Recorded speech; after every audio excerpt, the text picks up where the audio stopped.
Rick Sparger here. I have here two Harbor Freight quarter-ton chain hoists.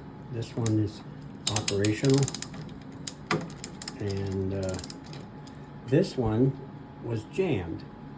And I started by taking this back section off. That was a mistake. It has most of the guts and has none of the problem.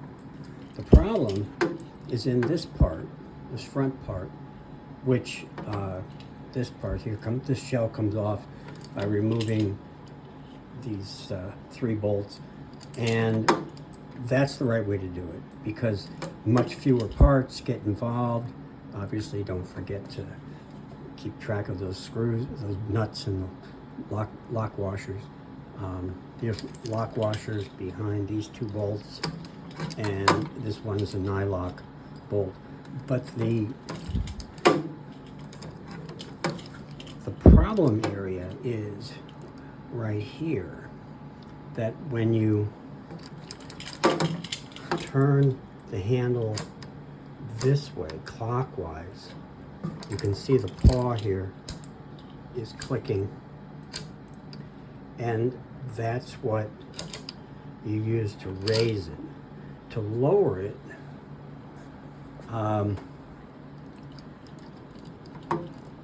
what you have to do is there is a clutch mechanism here. So I'm going to take off this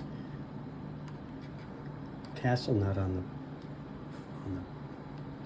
the handle, and that is part of the clutch, and this is the rest of the clutch right here. And there's a spring that keeps them apart. And in my case, I had brought this chain up so close that this couldn't turn. And the way this works is when this nut here is immobilized, and then you turn it, you pull down the chain, it causes this assembly to turn into the nut, and that locks the two together and prevents it from going backwards.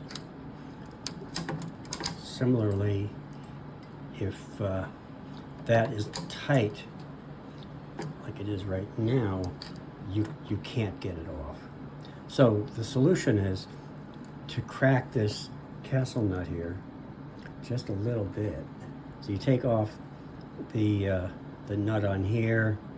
There's some more parts, and back this off a little bit, at least enough to get this thing free,